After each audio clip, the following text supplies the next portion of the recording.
hapon mga ka-agri. May panibago tayong vlog. Request ulit ng isang vlogger na si Brother Eric Tenorio na ipakita yung papaano ang paraan ng pag kuha ng dahon ng pitsay. Hindi natin kailangan ng bunutin. O pwede naman siya pagka pansarili lang, pero kung pambinta kailangan mo siyang bunutin. So baka hindi pa ninyo kaibigan si vlogger Eric Tenorio, pakipalo na rin, subscribe sa kanya. At saka meron din siyang pinopromote na libro tungkol sa karanasan niya sa pagbablog. Baka gusto niyo i-avail, i-message nyo lang siya, i-PM nyo na lang. Okay, ipapakita ko lang sa inyo mga ka-agri ha.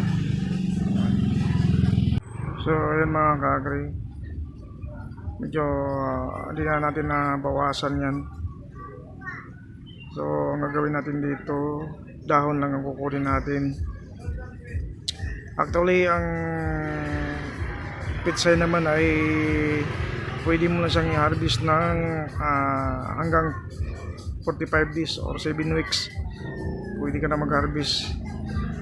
Pwede mo siyang bunutin lahat, or pagka pansarili lang naman, kahit na dahon-dahon lang ang kukunin. So di na tayo gagamit ng kasi malutong naman siya. Di na tayo gagamit ng tawag dito, gunting. Kamay lang. Ayan ang lutong naman. Ayan kasi malutong naman yung dahon. Kahit kinakamay lang natin yan, nakukuha natin. Ayan ito na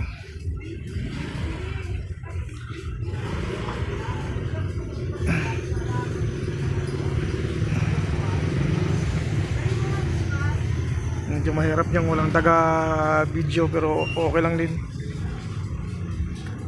Ayan, bawasan natin ng mga dahon kasi marami ng dahon. Ayan para tumubo ko ulit. Ayan bawasan na natin. Pansin nyo ang lutong. Tsaka yung pangako kong imukbang ito, gagawin natin. Magmukbang tayo.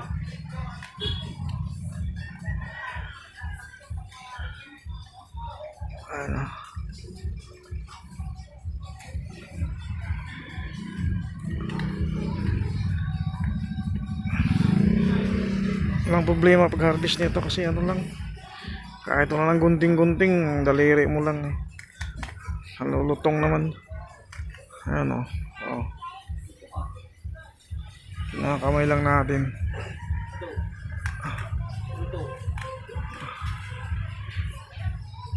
Yan halulutong.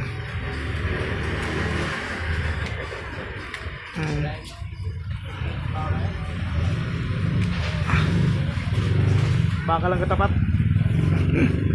Baka lang daw katapat.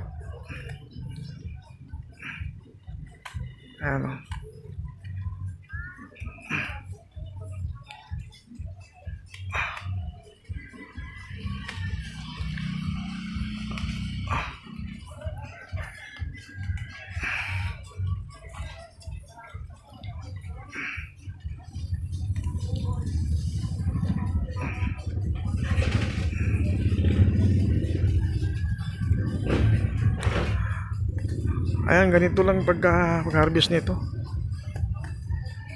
Simple lang pag-harvest nito.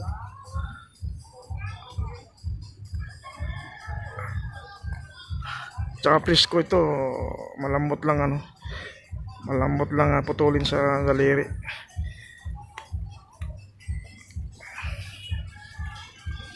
Ayan ang lulutong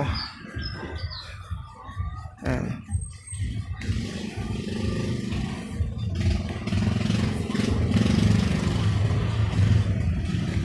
Kinakamay lang natin. Tsaka pala tandaan ng matured na pitsay ay ano na yan, nagbubulaklak na siya. Kung wala kang binhi, pwede mo siyang papabulaklakin. Tapos yun na yung gamitin mong binhi. Ayan, pansin nyo, nagtubig-tubig pa yung daliri ko. Kasi preskong presko.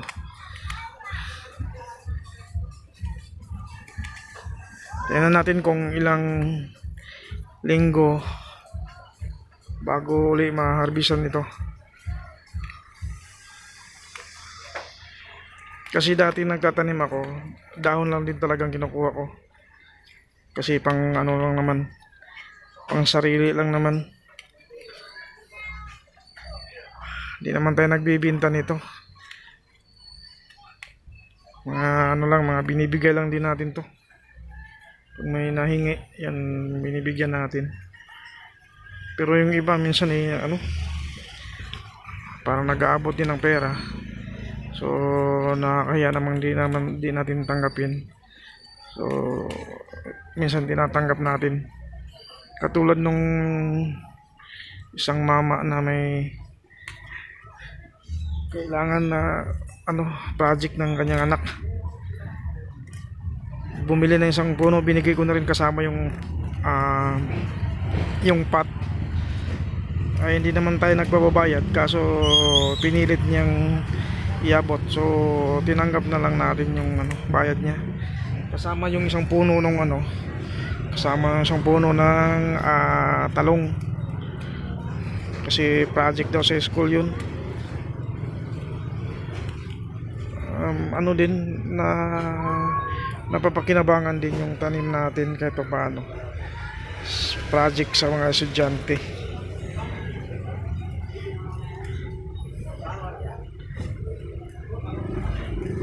Pag ang kasunod nito mustasa yung sunod natin dito, pero hindi pa tayo hindi pa tayo nagpapatubo. Saka na lang muna tayo magpatubo. Naman na natin to. Tapusin muna natin tong pitsay. Sa ngayon naman meron pa naman tayo makukuhang panggulay-gulay. Sabi nga ng customer ko dito na nagpapalamig ng kaunti, baka lang daw katapat nito, karning baka.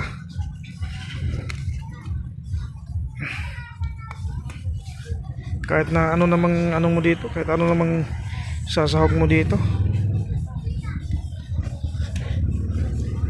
pwede mo nga itong gayatin halo sa sa itlog. Ito namang halaman kong ito, wala naman tong problema kasi wala naman tayong ginamit na dito chemical. Yung last na natin ginamit dito magic sarap so ayos naman, wala naman nagiging problema sa magic sarap. Parang lumaki pa nga yung puno, tsaka dumami pa yung dahon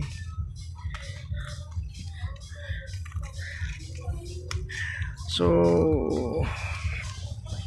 ito, lapit na nating ubos lahat ng puno na bawasan ng dahon. Ayun, tapos na natin. So itong harvest natin yan, isang plangganang maliit. Ayan.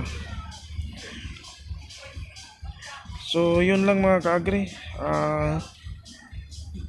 Salamat Brother Eric Tenorio sa request mo, idol. Thank you. Please like, share and subscribe. Maraming salamat po. God bless.